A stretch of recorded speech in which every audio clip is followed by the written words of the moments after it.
Base sa ating latest satellite animation, yung direct effect po nitong si Bagyong Aghon ay nararamdaman na dito sa may Eastern Visayas at mga kalapit na lugar dito rin sa may Caraga region and mga nearby areas such as Davao region, Northern Mindanao, Central Visayas, and even southern portion of Bicol region. So minsan malalakas din po ang dala nitong hangin at mga pag-ulan.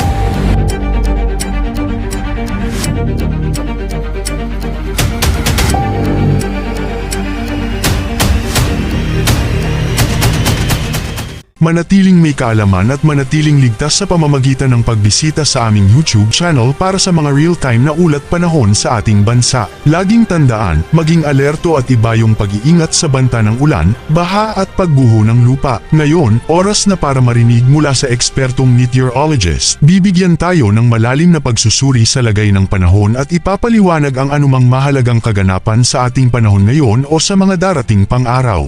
Now regarding naman po sa mga sea travel suspensions, wala pa naman tayong mga inaasahang pagtaas ng gale warning or yung mga matataas na alon. But for the next 12 hours, 1.5 to 3.5 meters ang inaasahan natin ng mga pagtaas ng alon sa northern and eastern seaboards ng Eastern Visayas at sa eastern seaboard of Caraga kung saan pinakamalapit yung sentro nitong si Bagyong Aghon. Sa ngayon po, mas maraming lugar na yung meron tropical cyclone wind signal number 1. Ito po yung magkakaranas ng malalakas na hangin at nakakaranas na sa ngayon, lalo na dito sa may parting Visayas and Mindanao. Ibig sabihin po, pag meron tayong strong winds, possible nga yung malalakas na hangin sa susunod na 24 oras. Mas mararamdaman itong malakas na hangin sa mga coastal areas at yung mga matataas na lugar, yung mga upland o mga mountainous areas na exposed sa hangin. Signal number 1 na po dito sa may buong Sorsogon, buong Masbate, buong Albay, buong Catanduanes, dito rin sa may southern portion of Quezon, kabilang ang mga bayan ng Calawag.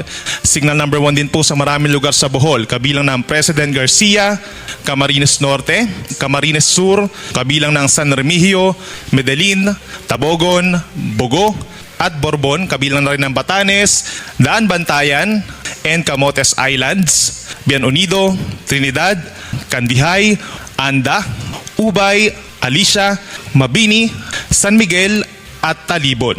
Surigao del Sur, Agusan del Norte at ilang bahagi pa ng Agusan del Sur kabilang ng Sibagat, Bayugan, San Francisco, Prosperidad, Bunawan, Rosario at Trento. Kapag malapit na siya sa may Eastern Samar at Dinagat at naging tropical storm, immediately po magtataas agad tayo ng signal number 2 dun sa mga areas na yon malapit sa sentro nitong bagyong Tropical Depression Aghon. Ngayon malalaman naman natin ang lagay ng panahon sa mga susunod o darating pang-araw. Bago mo ipagpatuloy, huwag kalimutang mag-subscribe at pindutin ang notification bell para lagi kang updated sa ulat panahon sa ating bansa. Huwag mo rin kalimutang ibahagi ang video na ito para makatulong o malaman ng iba pang kababayan natin ang lagay ng panahon sa ating bansa. Inulit natin regarding dito sa track nitong si Tropical Depression Aghon, kikilos siya northwestward or pahilaga na pakaliwa hanggang sa susunod na 2 araw at lalakas pa ito, possible nga na maging isang tropical storm early morning kasi ito yung time kung saan nagla-landfall na nga po sa may areas ng Dinagat or Eastern Samar, lalo na sa may southern part, itong si Bagyong Aghon.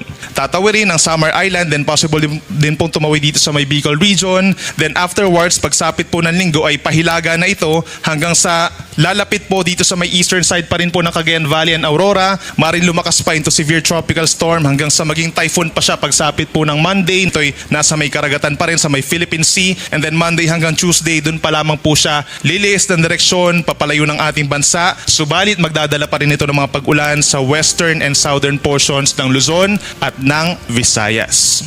Yan muna ang ating weather update ngayon. Sana ay nakita ninyo ang broadcast na ito na nagbibigay kaalaman at kapaki-pakinabang. Maraming salamat sa DOST Pag-asa sa pagbabahagi ng kanilang mahalagang insight o ulat panahon. Samahan kami sa susunod para sa higit pang mga weather update sa ating bansa at manatiling nakatutok sa weather update ng bansa at huwag kalimutan i-share at mag-subscribe na rin. Mabuhay ang Pilipinas!